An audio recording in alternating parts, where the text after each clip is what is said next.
Why would someone pay a college student $400 for a simple babysitting job? Back in 1980, more than 70% of Americans believed that brutal, satanic cults existed. The rest remained skeptical because no solid evidence had ever been found. However, according to this story, the truth was deliberately hidden from the public. What happened here was said to be a real event that defied all logical explanation. In the 1980s, a college student named Samantha Hughes was forced to leave her dorm after her roommate constantly brought men into their room. Fortunately, a landlady agreed to waive the security deposit and only required the first month's rent. The problem was that Samantha had just 5 days to come up with the money, even though she would not be able to move in until the following weekend. Already struggling financially and living far from home, she desperately searched for work. That was when she noticed a babysitting job advertisement on the dorm bulletin board. Samantha immediately called the number, but no one answered. Instead, she reached a voicemail and left her contact information. Moments after hanging up, the public phone suddenly began to ring. Job told Samantha that she could meet him in front of the dorm bulletin board. The strange part was that Vincent never said when he would arrive, and even stranger, how was he able to call back the exact public phone she had just used? Samantha waited near the bulletin board for hours, but Vincent never showed up. Even though she desperately needed the job, she eventually gave up and vented to her best friend Megan about the whole situation. Megan offered to ask her father for some extra money if Samantha needed help. Megan also suggested taking down all the babysitting ads around campus so nobody else could apply, just to get back at Vincent for wasting Samantha's time and giving her false hope. But Samantha refused because she did not want to cause any trouble. When Samantha returned to the dorm, the room was a complete mess after Heather spent the night fooling around with another guy. Heather was now snoring loudly, while Samantha lay awake thinking about her rent payment. Overwhelmed with stress, she eventually broke down crying alone in the dorm bathroom. Not long after returning to the room, Heather told Samantha that a man had called looking for her. It turned out to be Vincent. Samantha immediately called him back, and Vincent apologized for not showing up earlier, explaining that some woman had caused a scene with him. Vincent then asked Samantha to come to the job that very night. Since he urgently needed her help, he even promised to double the payment to $100 right away. Samantha obviously accepted the offer and headed to the address with Megan accompanying her. During the drive, Megan talked about the news on the radio regarding the total lunar eclipse happening that night. Apparently, a lot of people were excited to witness it. Megan also admitted that after hearing Samantha complain earlier, she had gone around campus and taken down all the babysitting ads herself, which meant the angry woman Vincent mentioned earlier was most likely Megan. Since Megan was bored that night anyway, Samantha allowed her to tag along during the job. But if Vincent still seemed upset about what happened, then Megan would have to leave. After driving through isolated forest roads and passing an old cemetery, they finally arrived at Vincent's house. The place looked old and unsettling, with a red Volvo parked outside. This was the house of the devil.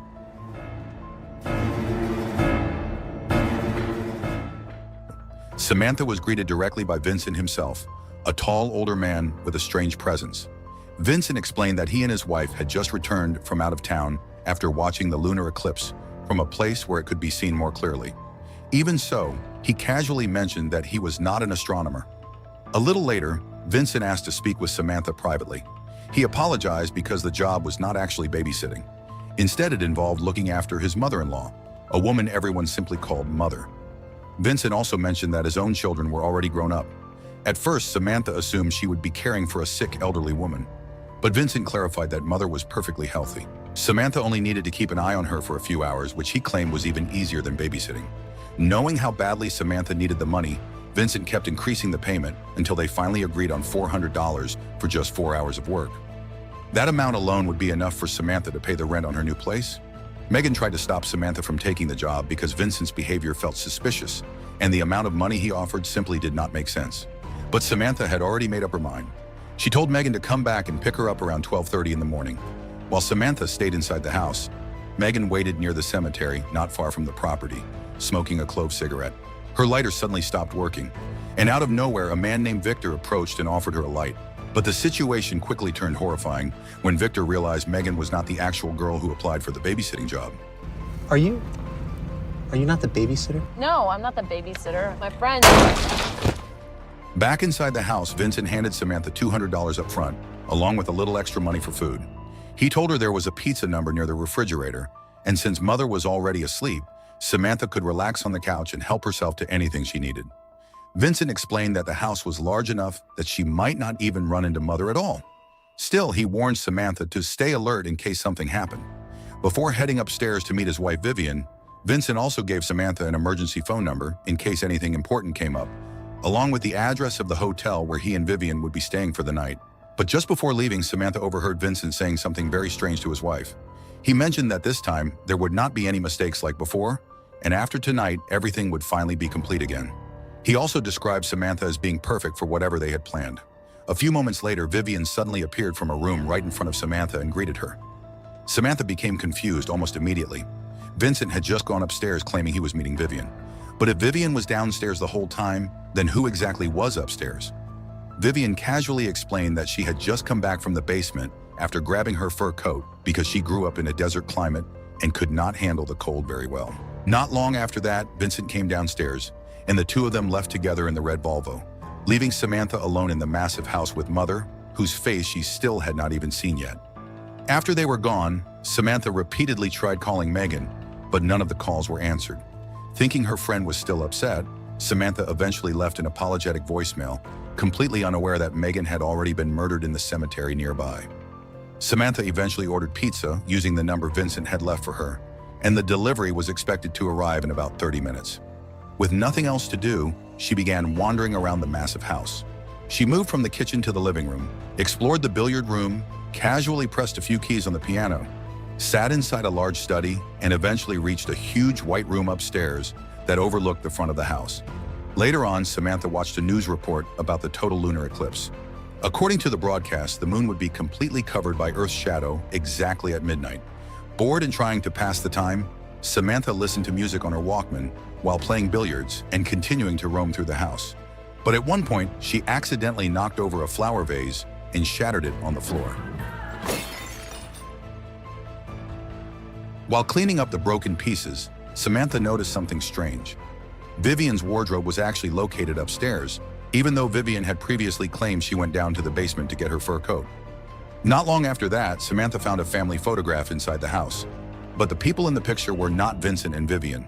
The discovery immediately made her uneasy. Then things became even stranger when Samantha stepped outside and noticed a brown van parked nearby. Moments later, she spotted a mysterious man standing behind the vehicle, silently watching the house. After seeing the photograph in the van, Samantha started becoming seriously suspicious. She tried calling Megan again, but of course there was still no answer. Feeling increasingly paranoid, Samantha even brought a knife with her while going to the bathroom, just in case something happened. Then suddenly she heard a loud noise coming from upstairs. Slowly and nervously, Samantha made her way toward the room where the sound came from. She stood in front of the door but could not bring herself to open it. The film then reveals what was actually inside the room, and scattered across the floor were several dead bodies. At that exact moment, the ringing telephone startled Samantha. Those bodies were most likely the same family from the photograph she found earlier, and it strongly suggested they had been ritualistically murdered by Vincent's family. But Samantha herself never opened the door, so she still had no idea what was truly hidden inside that room.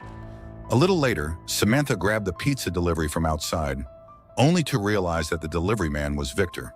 He kept staring around the property while the total lunar eclipse slowly approached. Growing more terrified by the minute, Samantha decided to call the emergency number Vincent had given her earlier. But when she dialed it, the number was suddenly disconnected and no longer existed. Then almost immediately after hanging up, the phone rang. A woman on the other end claimed Samantha had called her moments ago, but she had not answered in time, which made absolutely no sense because the number Samantha dialed was supposedly not even registered anymore. Samantha simply told the woman over the phone that everything was fine. After hanging up, she tried calming herself down in the living room while eating the pizza she had ordered earlier. But the pizza tasted awful, so she quickly threw it away. Still feeling uneasy, Samantha returned upstairs to check on Mother's room once again, but she still could not bring herself to open the door because she assumed Mother was resting inside.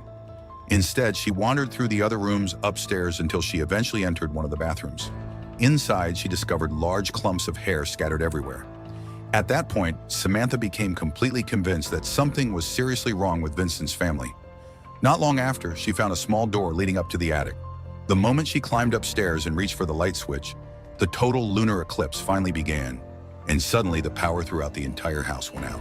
Then in the darkness, Samantha noticed the hand of someone slowly opening the attic door from the inside.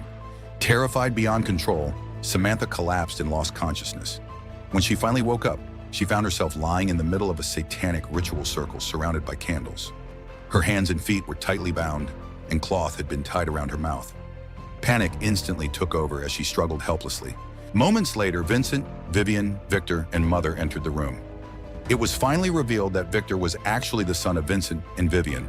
And as for Mother, her appearance was far more horrifying than Samantha could have ever imagined. The ritual immediately began. Then Mother dripped blood from her own hand into the skull and smeared it onto Samantha's forehead. It became clear that Mother was not human at all, but some kind of demonic entity that required human sacrifices.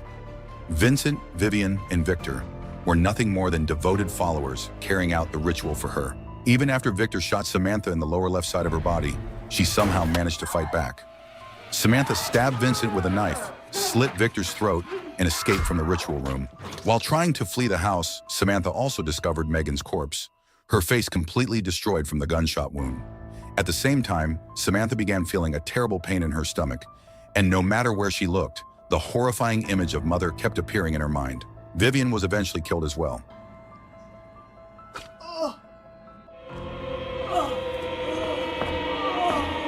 After taking Victor's gun, Samantha finally managed to contact the police.